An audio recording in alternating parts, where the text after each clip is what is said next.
एक कहावत है कि जिसकी बोल में मिठास हो दुनिया उसकी दीवानी हो जाती है। रवीना ने अपनी बातों से रूही की माँ को अपना दीवाना बना लिया था। रवीना रूही के घर में किराए पर रहती थी। उनका मकान 2 हिस्सों में बटा हुआ था। बड़े पोर्शन में रूही और उसकी फैमिली रहते थे और दूसरा उन्होंने किराए पर दे रखा था। इस पर जो पति पत्नी किराए पर आए थे उनका एक बच्चा था। शुरू में अजय जो रवीना के पति थे वो अकेले ही आए थे।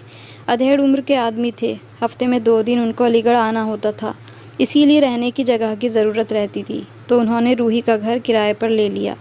ये बात बाद में पता चली कि उन्होंने ये पोर्शन अपनी बीवी रवीना के लिए लिया था, जो फ़िलहाल अपने माँ बाप के साथ रह रही थी। जब अजय अलीगढ़ आते अपनी बीवी को वहाँ ले आते। ये लोग 2-3 दिन रहते, फिर अजय वापस जाते हुए रवीना को उसके माँ बाप के घर छोड़ जाते।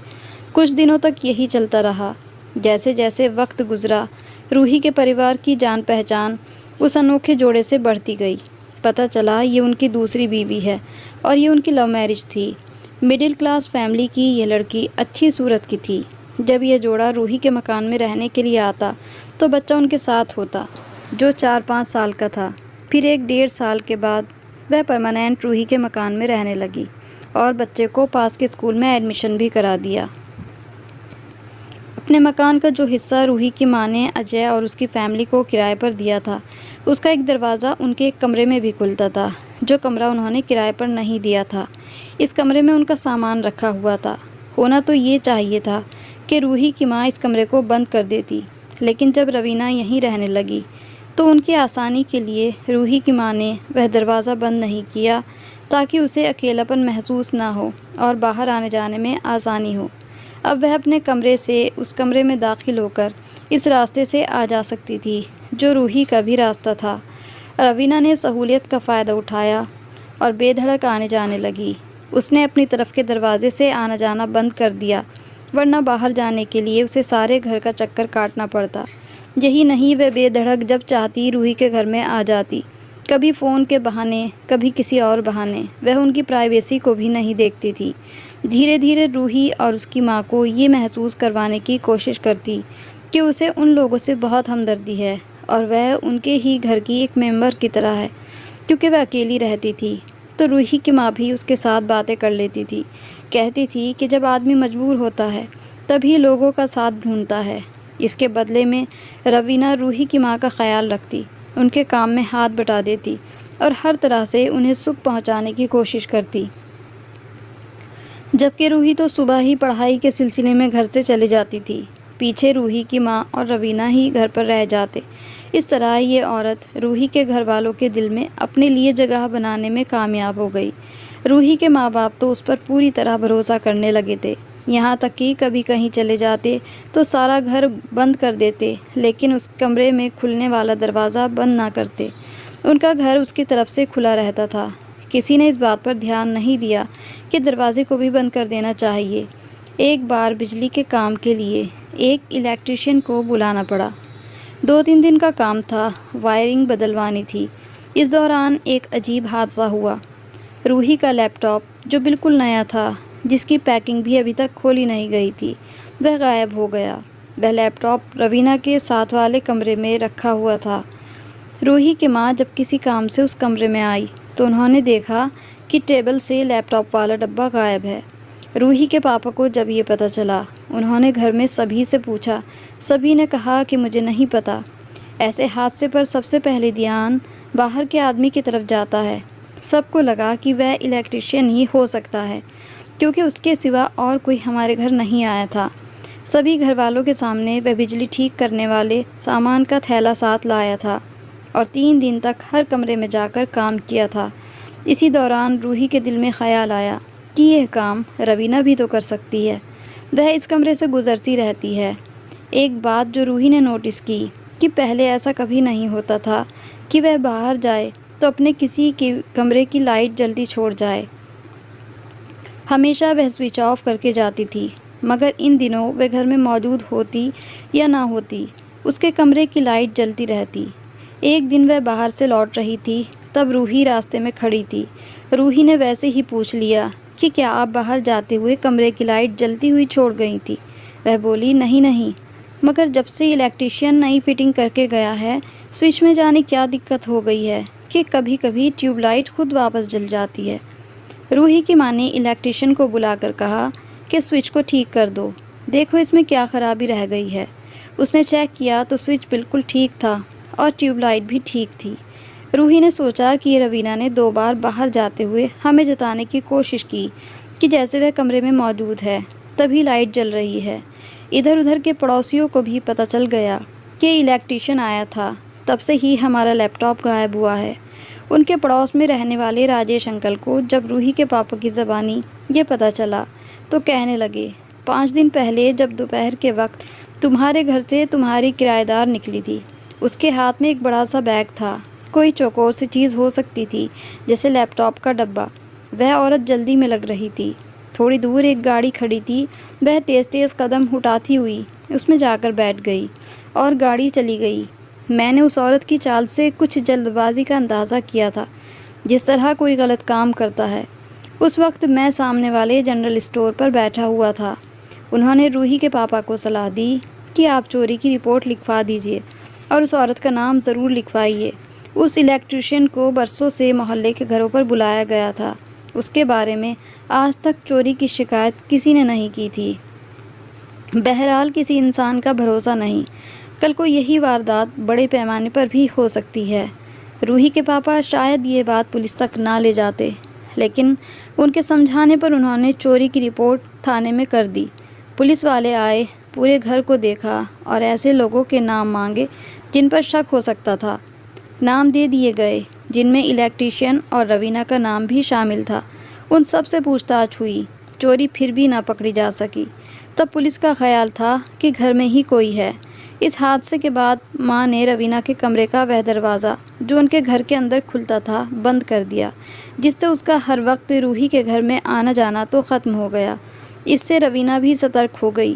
पहले रूही की माँ अपने सीधेपन की वजह से रवीना के आने जाने पर नज़र नहीं रखती थी। अब जब ज़रा गौर किया तो उसकी आदत और हरकतों पर शक होने लगा, जैसे कि उसका पति बहुत कम आता था और वह बिल्कुल आज़ादी से ज़िंदगी बसर कर रही थी। उससे कोई कि जब चाहे घर से जा सकती थी और रात 10 बजे के बाद भी घर आती तो अकेली होती थी। मायके से कोई उसे छोड़ने साथ नहीं आता था।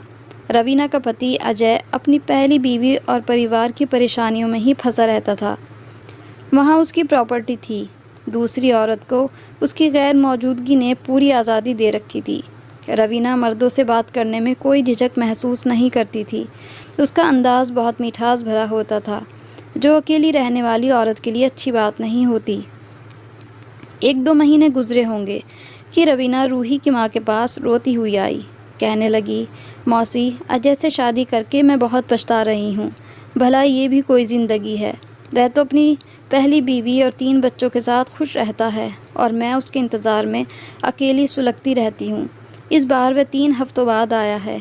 इस दौरान मेरी खबर तक ना ली, ज़िंदा हूँ कि मर गई हूँ। आता है, जब मैंने अजय से इस बात की शिकायत की तो वह बदतमीज़ी पर उतर आया। कहने लगा, रहना है तो इसी तरह रहो, वरना। उसने मुझे मारा पीटा भी है, यहाँ तक कि मेरे बेटे पर हाथ उठाया। ऐसे पत्थर दिल इंसान को कोई औरत बर्दाश्त नहीं कर सकती।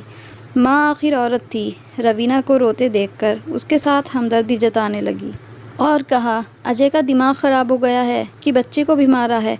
अपने बच्चे को कोई इस तरह बग़ैर गलती के मारता है भला? ठहरो, मैं उससे पूछती हूँ। तभी रवीना फट पड़ी। कहने लगी, बच्चा दरअसल मेरे पहले पति का है। मेरे 2 बच्चे हैं। दूसरा बेटा अपनी दादी के पास रहता है। मेरे पहले पति की मौत हो चुकी है। विधवा के जीवन से बचने के लिए तो मैंने अजय से शादी की थी, लेकिन ये आदमी तो पहले वाले से भी ज़्यादा बुरा है। मैं तो किसी दोस्त के ज़रिए नौकरी के लिए उनसे मिली थी। उन्होंने हमदर्दी दिखाकर मुझसे शादी कर ली। रूही की माँ को एक बार फिर उस औरत से हमदर्दी हो गई। कहने लगी, अगर तुम्हारे बच्चे को अजय बर्दाश्त नहीं करता तो उसे भी उसकी दादी के पास छोड़ दो। वह कहने लगी, एक बेटा तो उन्हें दे दिया है, मगर दूसरा नहीं दे सकती, तो फिर अपनी माँ के पास छोड़ाओ। इस तरह उससे मिलती भी रहोगी। रवीना कहने लगी, वह बूढ़ी हैं, पर मेरी भाभी अच्छी हैं, उनसे बात करती हूँ। रूही की माँ ने तो ऐसे ही बात कह दी थी। रवीना ने फ़ौरन इस पर अमल किया। दूसरे दिन मायके गई, भाभी को किसी तरह मनाया और बच्चे को नानी के हवाले कर आई। इसके बाद तो रुकावट भी न रही। वह अब हर रोक टोक से आज़ाद हो गई। रवीना के ऐसे हालात देखकर रूही के माता पिता इन किराएदारों से पीछा छुड़ाना चाहते थे, लेकिन वह आसानी से मकान छोड़ने वाले नहीं थे। इसी सोच में रूही के पापा परेशान हो रहे थे कि एक दिन खुद ब खुद इसका हल सामने आ गया। वह इस तरह की एक शाम पुलिस आई और रवीना को हिरासत में ले लिया। एक पुलिस इंस्पेक्टर रवीना के साथ था और उसके घर की तलाशी ले रहा था। उसी वक्त रूही के पापा आ गए। उन्होंने गेट पर पुलिस वालों और रवीना को खड़े देखा तो उनके पास गए। पता चला रवीना ने कत्ल जैसा जुर्म भी किया है। यह सुनकर तो रूही के घर में सब हक्का बक्का रह गए। बात यह थी कि रवीना और अजय शाम के समय मोटरसाइकिल पर मेडिकल स्टोर गए हुए थे। अजय ने रवीना को मेडिकल स्टोर पर उतारकर खुद थोड़ी सी दूर दूसरी दुकान से कुछ और लेने चला गया। वहाँ रवीना की एक आदमी से बहस होने लगी। उस वक्त रवीना स्टोर पर दवाइयाँ ख़रीद रही थी और उसका पति कुछ दूर मोटरसाइकिल पर बैठा उसके लौटने का इंतज़ार कर रहा था। जिस स्टोर पर रवीना खड़ी थी वह आदमी भी उसी स्टोर में गया और उसने अचानक रवीना को देखा तो हाथ पकड़ लिया। वह किसी बात पर लड़ाई करते हुए उसे बाहर लाया। वह उसे हाथ छुड़ाने और गुस्सा होने लगी। सामने सड़क के किनारे अजय खड़ा ये सारा कुछ देख रहा था, लेकिन उस आदमी को पता नहीं था कि अजय उसे देख रहा है। रवीना भी उसे अपना गुस्सा दिखा रही थी।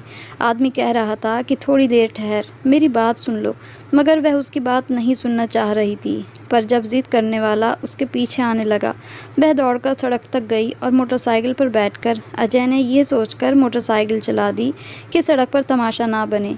घर आकर उसने रवीना के साथ झगड़ा किया, क्योंकि वह आदमी रवीना का पहला पति था। उसका कहना था कि तुम अपने पहले पति से अभी मिलती हो, जबकि वह इस बात पर पक्की थी कि बिल्कुल नहीं मिलती। आज इत्तेफाक से सामना हो गया। वह एक बच्चा ले चुका है, अब दूसरा लेना चाहता है, मगर बच्चा भी छोटा था। अजय ने रवीना से कसम खिलाई। वह बोली, बच्चों के सिलसिले में मैं ज़बरदस्ती उसने मजबूर किया तो मैं मिली हूँ, लेकिन सिर्फ़ और सिर्फ बच्चे की वजह से मिलना हुआ है, वरना मैं बिल्कुल उसे नहीं मिलना चाहती। मैं तो उसकी सूरत भी नहीं देखना चाहती। रवीना बोली, जो तुम कहो मैं करने को तैयार हूँ, मगर मुझ पर शक मत करो। वह तुमसे मिलने के लिए बच्चों का बहाना ढूंढ रहा है। क्या तुम उससे पीछा छुड़ाना चाहती हो? हाँ हाँ, वह चिल्लाई। कैसे तुमको यकीन दिलाऊं? मैं उससे मिलना नहीं चाहती, मगर पीछा कैसे छुड़ाऊं? तुमने भी तो मेरे बच्चे को मारा था। मेरा बच्चा तुम्हारे पास भी तो मार के डर से सहमा रहता है, मगर मुझे लगता है कि जब तक तुम लड़के को उसके हवाले नहीं करोगी, वह तुम्हारा पीछा नहीं छोड़ेगा। अब या तो तुम मुझसे तलाक ले लो या फिर जैसा मैं कहता हूँ वैसा करो। तुम क्या कहना चाहते हो? तुम उसे फ़ोन करके कहो कि आकर अपना बेटा ले जाए। जाहिर है वह ज़रूर आएगा। तुम उसको जहाँ मैं कहूँ वहाँ आने को कहो और वही समय दो जो मैं बताऊँ। तुम क्या करने वाले हो? मैं कुछ नहीं करूँगा। तुम अकेले जाकर बात करना। जो बात तुम्हें उससे करनी है वह मौके पर बता दूँगा। फिर वह तुम्हें नहीं बुलाएगा, तुम्हारा पीछा छोड़ देगा और तुम्हारा बच्चा भी तुमसे नहीं ले सकेगा। ठीक है। थक हार कर रवीना ने हामी भर ली। प्लान के मुताबिक रवीना ने फ़ोन करके रात के 10 बजे अपने पहले पति को एक सुनसान जगह पर बुलाया और कहा, अजय बाहर गया हुआ है, तुम फला पार्क में आ जाओ, बच्चे से भी मिल लो और हम ये भी फैसला कर लेंगे कि बच्चों को किसके पास रहना है। उसका पहला पति गाड़ी से उस जगह आ गया जहां अजय कुछ दूर अपनी गाड़ी में बैठा हुआ था। उसने देख लिया कि गाड़ी उसकी बताई हुई जगह पर आ चुकी है। तब रवीना से कहा कि तुम उससे प्यार से बात करना और कहना कि बच्चा तुम उसको देने के लिए तैयार हो।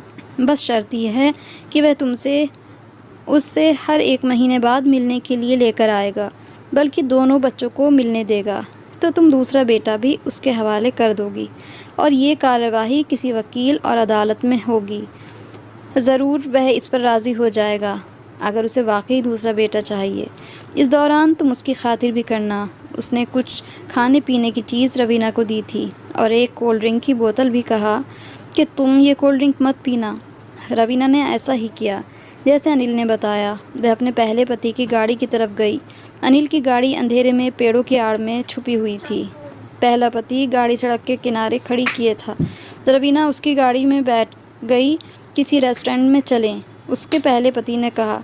तुम बेटे को नहीं लाई? नहीं, वह बोली, ज़रा देर के लिए बात कर लेते हैं। रात का वक्त है, देर ज़्यादा हो गई तो मकान मालिक को क्या जवाब दूंगी?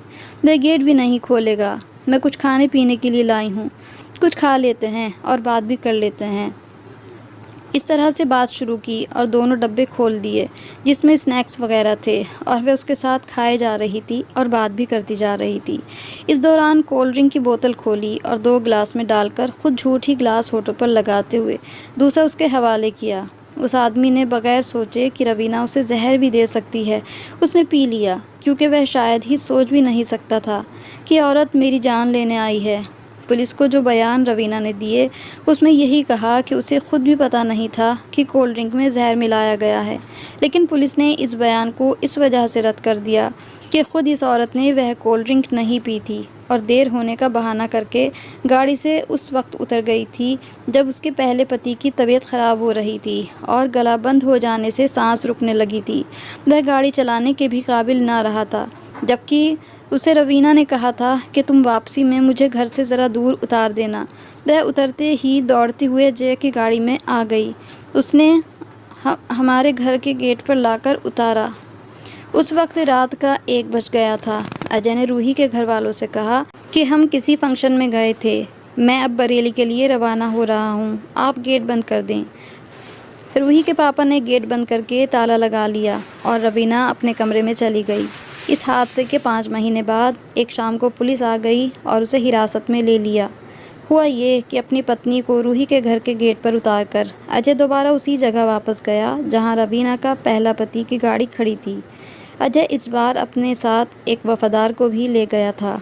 उन्होंने उस आदमी को उसकी गाड़ी से निकालकर अपनी गाड़ी में डाला और ड्राइवर से कहा कि गाड़ी तुम गाँव ले जाकर छुपा दो, और ख़ुद अपनी गाड़ी में बरेली चला गया। इधर रवीना के पहले पति का भाई अपने भाई के गायब होने के लिए बहुत परेशान था।